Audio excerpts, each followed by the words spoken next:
जो कथा पूर्ववर्ती वक्ता कहूले जे आमे पाश्चात्य संस्कृति पाश्चात्य साहित्य पछरे पढ़ुला बेले पाश्चात्यर लोक आमको आसिकी खोजुछंती आम अन्वेषण रहउछंती ओडिशार अन्वेषण रहउछंती ओडियार अन्वेषण रहउछंती एभली एक शुभ मुहूर्त एवं सीए काहांकर बही को अनुवाद करुछंती कवि सूर्य बलदेव रथ जे निजे निजे जने संसार कवि सूर्य विषय रे जेते आपण जानिबे तांकर व्यक्तिगत जीवन कथा कहतु कि तांकर सृजनात्मक जीवन कथा कहतु कवि सूर्य वास्तव रे से सूर्य जे साहस रखंती प्रभु जगन्नाथ को काल सर्प कहबार जे साहस रखंती प्रभु श्रीकृष्ण को नील सर्प बोली कहबार जहांकर अजा त्रिपुरारी ओता केतक क्षेत्र में होतार मध्य व्यवहार करा जायछि तांकर प्रेरणा रे तांकर मार्गदर्शन दर्शन रे मां कालिकांकर प्रस्तर मूर्ति दुग्धपान करिवार तांत्रिकता मध्य तांको पाखरे थिला बोली इतिहास तार साक्षी दिए सेभली जने महानुभवंकर बही जेतेबेले विश्व दरबार रे आत्म प्रकाश करुछि ए मंच ए सभा ठारू गौरवशाली सभा किछि न होई पारे जेतेबेले किशोर चंद्रानंद चंपू एवं किशोर चंद्रानन चंपू ये दुईटीर व्यवहार विभिन्न आकार रे हुए किंतु किशोर चंद्रानन चंपूटी संपूर्ण रूपे भूल अटे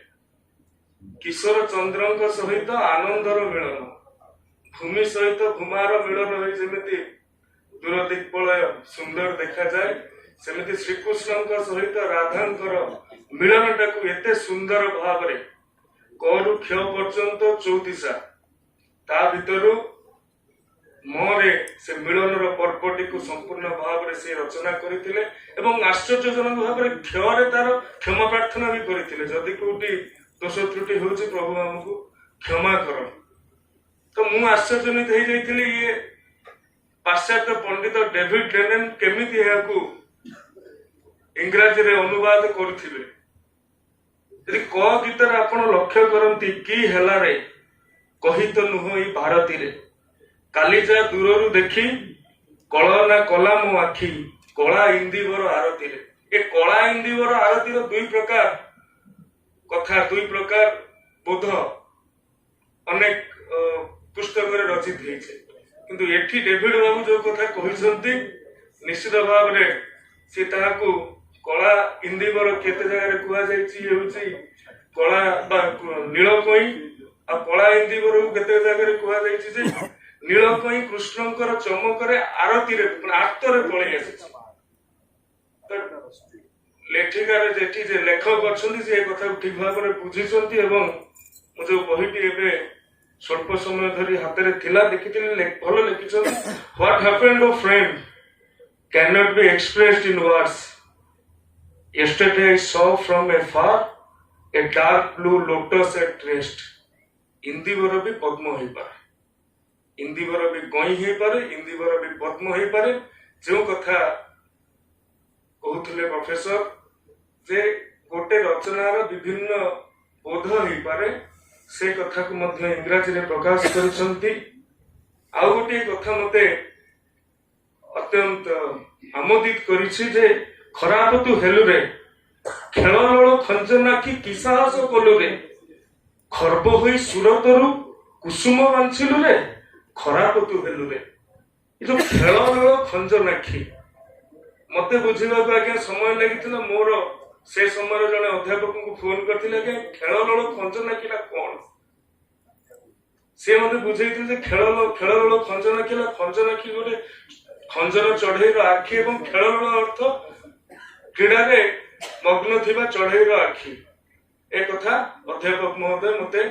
गतकाली फोन रे कहिसंती एवं डेविड जो कथा लिखिसंती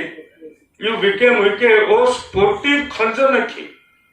जा हो ए खंजन चढ़ईटी समग्र विश्व रे आज ए डेविड के माध्यम रे आत्म प्रकाश करिछि ये एक सौभाग्यर कथा एवं ମହତାବ ମହୋଦୟ ଯେଉଁ କଥା କହୁଥିଲେ ଗଲାଣି ତ ଗଲା କଥାରେ ସଂଗାତ ଗଲାଣି ତ ଗଲା କଥା, ସେ କଥାକୁ ମଧ୍ୟ ସେ ଲେଖିଛନ୍ତି of the matter that just accord. ପଦିଏ କଥାରେ ଆଜ୍ଞା ସାରି ଦେଇଛନ୍ତି, ଯାହା ସଂକ୍ଷିପ୍ତ ହେଲେ ବି ଅନେକ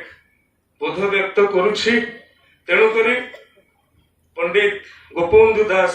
ଏ ଚମ୍ପୁ କଥାକୁ ଯେଉଁ ପଦଟିଏ ଲେଖିଥିଲେ ସେ କଥାକୁ ଏଠାରେ ଉଦ୍ଧୃତ ନ କରି ମୁଁ ରହିପାରୁନାହିଁ।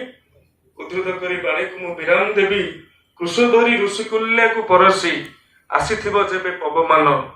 ତୀରବାସୀଙ୍କର ରାଗିଣୀ ମଧୁର ଶୁଣିଥିବ ଚମ୍ପୁ ଲଳିତ ଗାନ। ତେଣୁ ସେତେବେଳେ ତୀରବାସୀ ଚମ୍ପୁର ଲଳିତ ଗାନ ଶୁଣିଥିଲେ, ଆଜି ବିଶ୍ୱବାସୀ ଚମ୍ପୁର ଲଳିତ ଗାନ ଶୁଣିବେ। ଏ ଅବସରରେ ସମସ୍ତଙ୍କ ନିକଟରେ ମୋର